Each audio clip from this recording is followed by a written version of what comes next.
Good morning student. आज का हमारा टॉपिक है फाई सहसंबंध गुणांक अर्थात phi correlation coefficient. Phi correlation coefficient को समझने से पहले थोड़ा सा थ्योरी कॉन्सेप्ट समझ लेते हैं।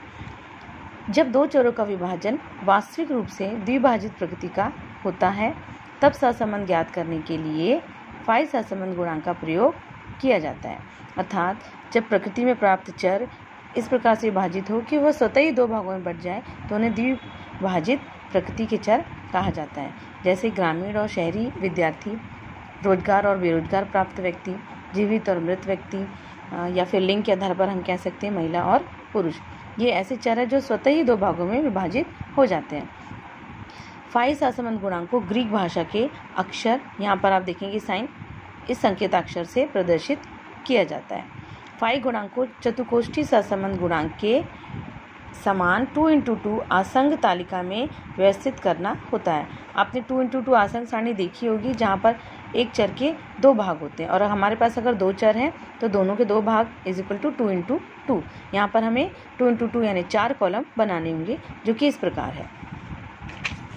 चर x देखेंगे आप सभी, चर x, चर y, a b c d, a plus B, c plus D, a plus C, b plus D. इसके पश्चात निम्न सूत्र का प्रयोग करेंगे जो कि इस प्रकार है।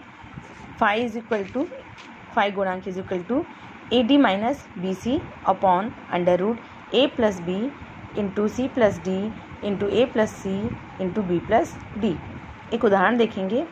ग्रामीण शहरी पृष्ठभूमि तथा रोजगार की स्थिति से प्राप्त आसंग तालिका से जो प्राप्त आंकड़े हैं उनके बीच में हमको सहसंबंध ज्ञात करना है। तो यहाँ पर देखेंगे दो वेरिएबल है, एक है हमारा क्षेत्र ग्रामीण और शहरी और एक रोजगार की स्थिति यानी रोजगार प्राप्त व्यक्ति और बेरोजगार व्यक्ति। तो रोजगार प्राप्त ग्रामीण व्यक्ति हैं 80, ग्रामीण बेरोजगार व्यक्ति हैं 220, शहरी रोजगार प्राप्त व्यक्ति 150 और शहरी बेरोजगार व्यक्ति है 50। इस प्रकार हमें प्रश्न में स्वतः ही चर दो भागों में जो विभाजित है उनकी वैल्यू दे दी गई है। अब हमें इस फार्मूले के हिसाब से इस तालिका के माध्यम से फाई सहसंबंध गुणांक की गणना करनी है। देखेंगे फाई सहसंबंध गुणांक की गणना।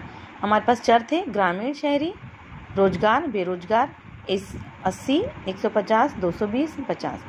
ये A है हमारा, ये B, ये C, ये D। इतना हमें प्रश्न में ही प्राप्त हो चुका है। अब हमें करना क्या है, A प्लस B था हमारा यहाँ पे, तो A और B को जोड़ दिया तो आया 220 और 80 300, 150 और 50, C plus D 200।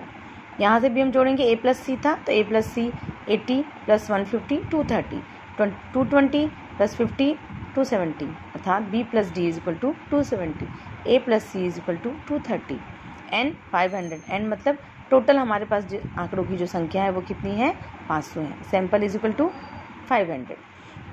Phi coefficient गुणांक का फार्मूला लगाएंगे और देखेंगे AD minus BC upon √ A plus B into C plus D into A plus C plus B plus D. Value रखेंगे, AD की वैल्यू आप देखेंगे हमारे पास AD कितना है 80 प्रश्न में दिया हुआ है।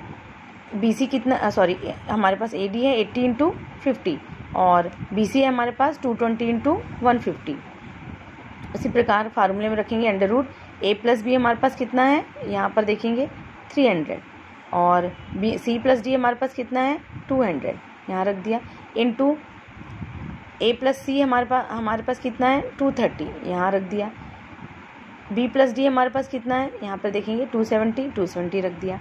अब 80 प्लस इंटू 50 करेंगे तो 4000 आएगा, माइनस 220 इंटू 150 करेंगे तो 33,000 आएगा, अपॉन √ 300 इंटू 200 करेंगे तो 60,000 आएगा, इंटू 230 इंटू 270 करेंगे तो 62,100 आएगा। वैल्यू को आगे बढ़ाएंगे, 4000 में से अगर 33,000 जाएगा तो माइनस आएगा 29,000। इसके बाद आप देखेंगे यहाँ पर -29,000 डिवाइडेड बाई ये जो 29,000 में यहाँ पे जो 60,000 इंटू 62,100 था, इनको इंटू किया तो हमारे पास ये वैल्यू प्राप्त होगी। इसका रूट निकालेंगे तो हमारे पास आएगा 61,040.96। इन दोनों को डिवाइड करेंगे तो हमारी फाई गुणांक की वैल्यू आएगी -0.475 या -0.75। इस प्रकार हमें एक फाई गुणांक प्राप्त हो जाएगा।